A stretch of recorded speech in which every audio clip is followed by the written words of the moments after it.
guys, it's Carly with Clothes by Carly. Thank you so much for tuning into my YouTube channel. Now today I only thought it was appropriate to bring y'all a DIY. Now I did this dresser refinish back in January, and it wasn't the easiest project, but I do hope that it inspires you to tackle something in your household. Seeing that we are all quarantined and we're stuck in the house and we need to find things to do to not drive us all crazy. So I just hope that this gives you some inspiration and that it gives you some tips, some tricks, and some ideas for your own projects. So without further ado, let's just jump right into it. So this is my dresser before. Junky, a mess, really old.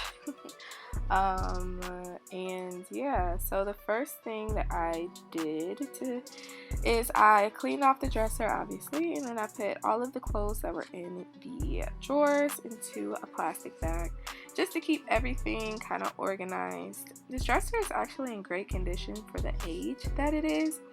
It's 7 years old. I've had it since I was in high school, since I was 17. So I'm 24. Yep, 7 years. So yeah, it's just time for an update. So I took all the hardware off of it. I took the mirror off because I just didn't like that look, and I took it outside so we can start painting. Now this was the first mistake that I made.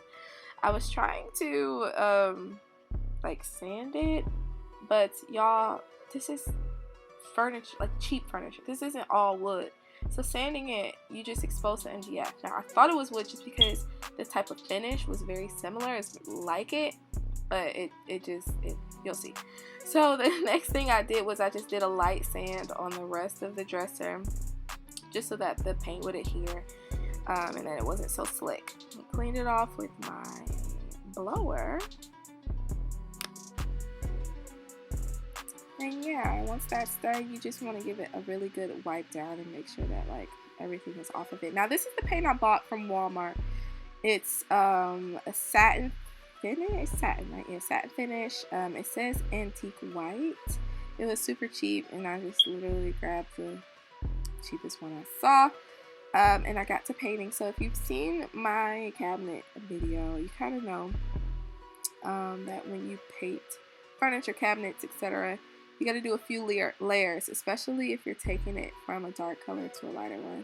I actually did 4 layers of paint. So yeah, I just want y'all to appreciate this painting and how fast it's going. Like, I wish I really painted this fast in real life. Like, it's so satisfying to watch. So yeah, the way in which I paint is I just take a brush and do the edges, and then take a roller. The roller that I got is like meant for cabinets, doors, furniture, etc. And it's really small. It's just perfect for it. So between the two, you just go at it. Painting is kind of self-explanatory.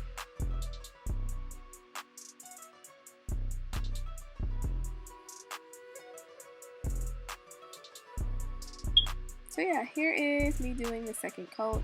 I just love the second coat because like the first coat make it look a little dusty, but the second coat, like always, it just makes it look so much better. Like you can kind of see the direction of where we're going. So alright, so I did 3 coats and I've realized that I don't like this white. So I got this one. Let me show y'all what y'all mean. This is antique white.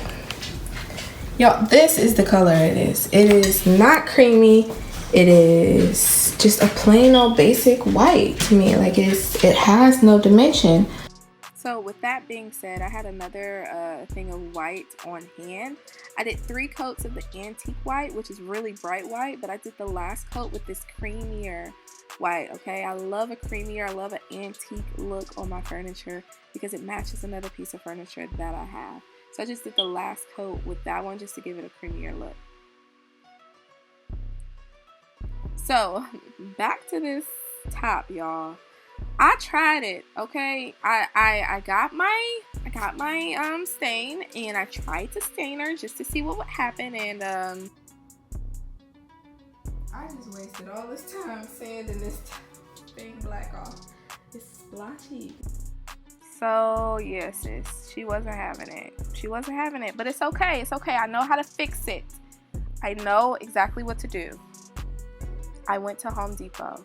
That's right. I went to Home Depot and I got me another board to put. I was going to cover the top. So I was going to put this board on the top of the other board. Possibly. It'll just fit. It's definitely over 5 feet. Oh, and what we say, 61 inches? Yeah. This one's 6 feet. Is it 6 feet? Yeah, but it has a nick in it. Look at it. Look, it's broken.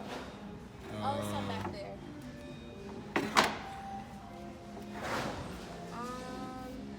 I think this might be the one. Should we keep looking?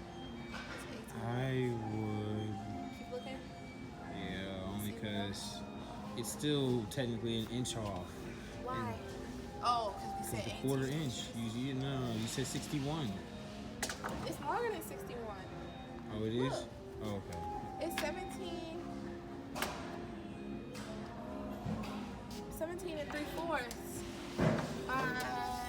Because I think the half. 72. Because I think the half inch is just. I don't even know what that extra half inch is for the 17 and a half. It will be fine. I think it'll be okay. So this is the closest thing. Because I know the 61, the extra inch is the like. The half. The half inch on each side. I think one of this.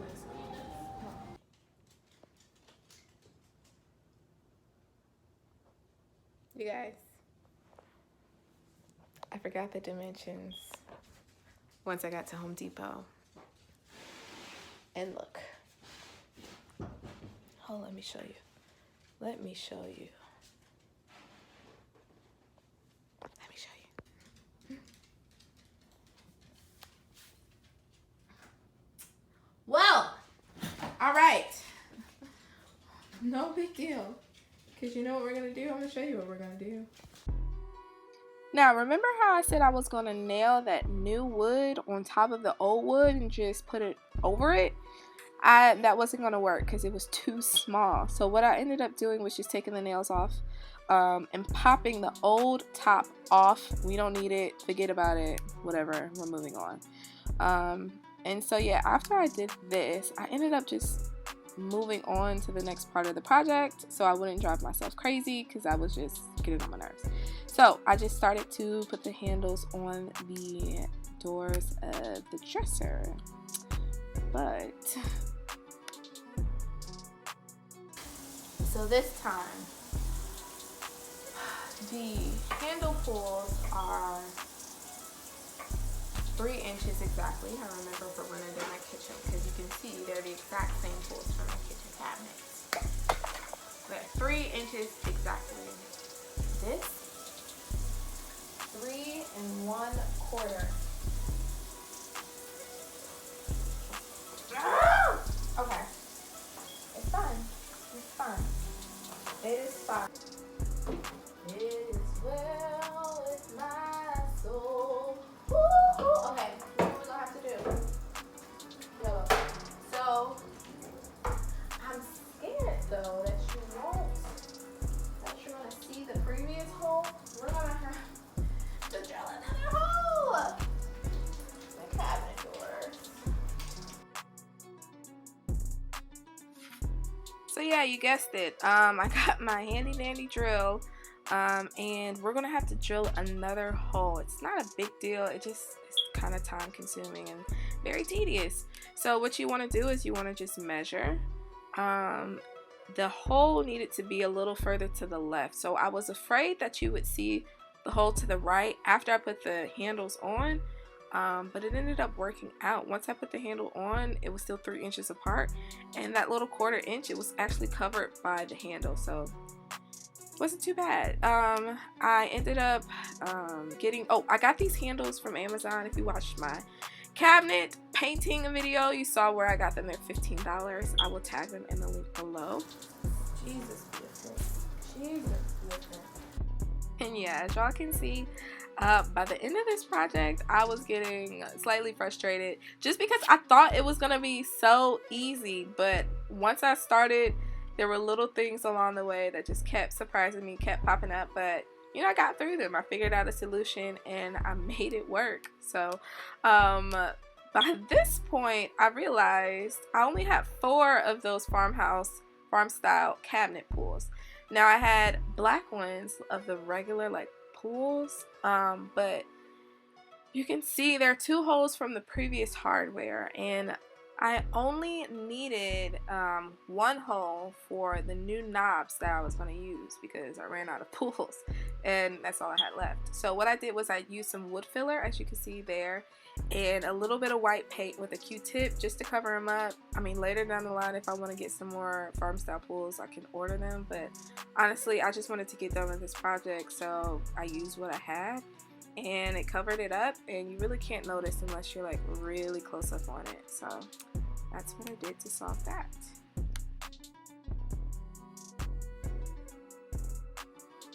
So yeah, this is what it looked like once all the cabinet pulls were on. So the next part of this project was putting on the top.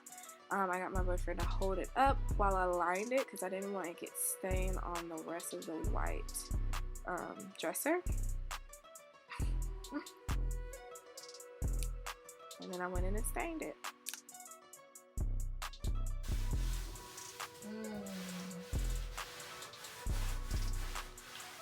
So pretty.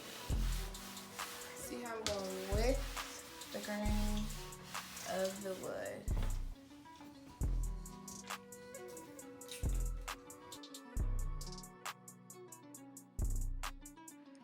Yeah, I absolutely love this stain color. It's so rich, it's so pretty, it's a little golden and reddish. I don't know, it's just, it's beautiful, it's gorgeous. So the next thing I had to do was just nail the top to the the base of the dresser, which I got him to help me do. And I would also advise using a little bit of wood glue or adhesive to make sure that they stick together. I used wood glue. I probably should have used something stronger, but it's whatever. This was hands down the most difficult DIY I've ever done in my life. But y'all, look at it. It's so pretty. This is probably like a DIY I am most proud of because it was not easy, girl. Baby, okay, this took forever. It was annoying. I was stressed out. It took me all night, but it was so worth it, y'all. So thanks for watching. I hope this inspires you to do your own DIY, and I'll see you in another video.